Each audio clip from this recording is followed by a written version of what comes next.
If someone would have come up to me before I went to college, I went to a liberal arts college in the Midwest called Augustana College, which kind of reminds me. Have you noticed whenever someone goes to a liberal arts college, they always start off by saying, well, it's a small liberal arts college in. And I just find that funny. This has nothing to do with the podcast, but I find this funny that you don't need to use the word small because all liberal arts colleges are small. You can just say liberal arts college, and then you can mention a teeny town because they're always in teeny towns. But if you would have asked me before I went to my small liberal arts college in Illinois, which was called Augustana College, and asked me, hey, where would my learning have happened? And I would have been like, I would learn from the professors and they would teach me and I would learn things and go on. But actually, that's not where my learning happened. And anyone who has graduated or gone to a four-year college, you know firsthand that the learning happens from living there for those 4 years, away from your house, away from your parents, that you learn about life, you learn how to take care of yourself at some level, and you learn from either other people at the college or people that you bump into because of being at the college. And what I want to do is share with you probably one of the most important bump-ins or encounters I had at Augustana College and how it really formed my life and how that maybe can help you also continue to form your future with your investments and your security and your freedom of both your future and your present day. Hey everybody, this is RC Peck. This is my weekend podcast. And the theme for this weekend is how to never lose again. Now, that's a pretty good theme, isn't it? I mean, who doesn't want to learn how to never lose again? And I've been thinking about this idea a lot, not just recently, but just in kind of behind the scenes, my brain thinks about it. And this is also not the first time I've talked about it. But the theme is how to never lose again.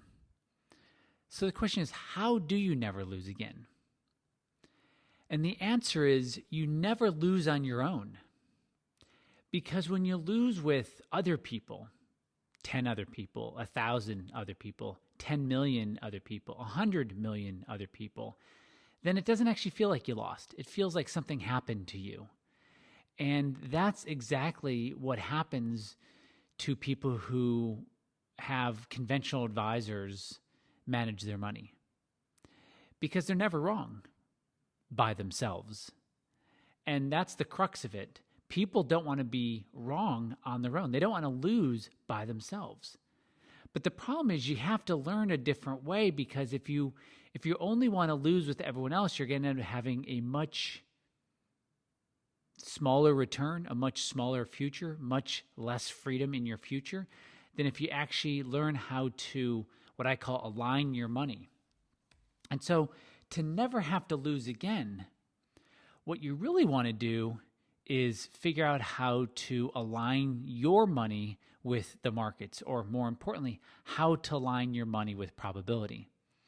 Now, I started college in 1989, and the same year, a movie came out called Rain Man, and it was with Tom Cruise and Dustin Hoffman. Those two have never been seen together before or since, but it wasn't the movie that changed my life. It was an encounter I had with two guys that actually worked. They did not work for the casino. They worked for themselves at the riverboat gambling establishment that had come to Rock Island, Illinois, the year that I started Augustana College. And I bumped into these guys just very randomly. And one of the guys taught me what they were doing.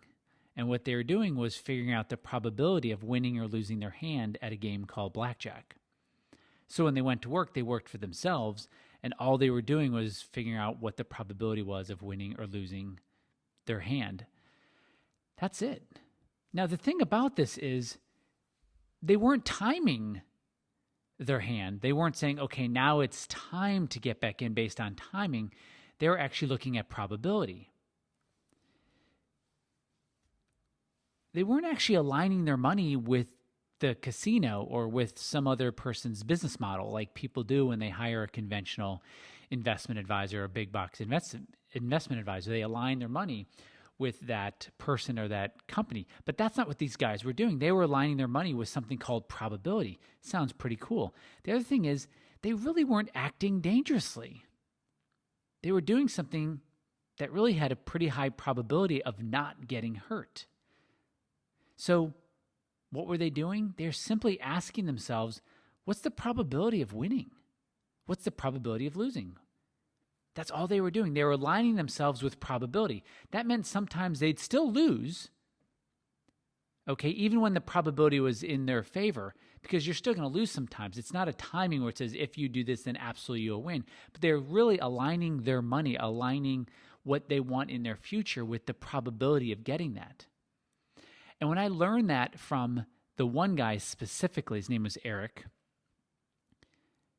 it really changed my life. And I went out to see if I could do it on my own, which I couldn't. But what I figured out is I could do it with the stock market, specifically the S&P 500. And I dropped in data into the S&P 500. I dropped the S&P 500 data into Lotus 123 because I wanted to figure out the probability of winning or losing, quote unquote, my hand in the S&P 500. And it has been exceptionally helpful to my future and people's future who know what the probability of winning or losing their hand, their investments in the stock market. So the first time in the, let's just say from 1992 is when I started using it. The first time we went into what I call low probability mode, meaning the probability of losing money was very high, was at the end of 2000. Now I'm looking at the S&P 500, and it went into low probability mode, and it stayed there for over 2 years. And then it came out and went into high probability mode. Now, what's great about knowing what probable mode the market is in, you know where you should have your money. There's no reason why you'd want your money in the stock market during a low probability mode. Doesn't mean you're going to lose money. It means the probability of losing money is extremely high. And so during this red period right here, you're out of the market. You lose some money because you lose this about 8, 9, 10% here, but you miss the 40% fall. So when you get back in, you're starting with 90% of your money and not 50% of your money. And then you're in. And then you just stay in for this time period until the probability indicator tells you, hey, get out. Now, you may not know what's coming in front of you. When I had my clients get out of the stock market, and I got out of the stock market at the very, very, very beginning of 2008, January 15th, 2008, I didn't know what was coming. I didn't know large, major financial institutions were going to collapse. Washington Mutual, Fannie Mae, Freddie Mac, AIG, Bear Stearns, Lehman Brothers, Merrill Lynch. You say, no, Merrill Lynch didn't collapse. Yeah, it did. Completely collapsed, should have gone out of business, but was purchased by Bank of America. Major, major corporations collapsed. I didn't know that was going to happen. I just knew the probability of losing money was going to be very high. And then it happened again at the end of 2011. Now, what's interesting about 2011 is you actually should have stayed in that time period, but you didn't lose money by being out. The stock market went up about 6% during that time period when you were out. But that more than made up by being in here and being in here for these periods and being out for these periods. The point that I really want you to get is if you never want to be wrong again, just be wrong with everyone. Be wrong with another 100 million people, and then none of you are wrong. It's just somebody else's problem. It's the stock market that did that, or it's the weather, or it's Bernanke, or Draghi, or Yellen, or Bush, or Obama, or Clinton, or fill in the blank. It doesn't matter. You actually want to get in a position where when you lose money, it is you losing. I almost said it's your fault, but it's your responsibility. When you're in that position, then you can actually start getting free from your future, getting free to have the security so you can do what you want. You can choose what you want. So your lifestyle frees up. Your current life frees up. You have that security and freedom. You know that you will not be a burden on your parents or your kids, your grandkids, or your neighbors. It sounds weird, doesn't it? But that's actually where you want to be. Why would you want to be in the market when it looks like this? 2000, world stock market falls 50%, or 2008, world stock market actually fell 58%. You wouldn't want to. 2015, are we going to have another one? I do think we have one more major clean out in front of us, and I say that from a historical, probabilistic point of view where behavior has not shifted.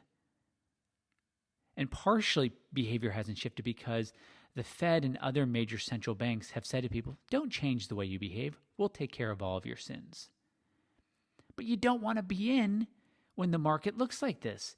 And you know what? When it looks like that, just go here. Just go back to your safe harbor and wait it out. There's no medals given to people who can sit through a horrible 100-foot, 200-foot wave-like experience in the stock market. That's stupid. Don't align your money with other people's business models, like big box advisors or conventional advisors.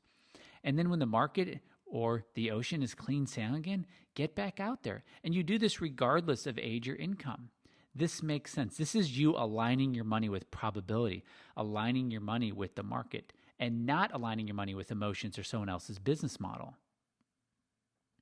So the takeaway that I want you to really get this weekend, it's far safer for your future, for your kids' future, for your spouse's future, to align your money with the markets, with probability, than with your emotions or with your business or with your broker's business model. And the thing I'll add is that you actually want to be in a situation where when you lose money, it's quote unquote your fault, or it's your responsibility, or it falls on your shoulders. That's the situation you want to be in.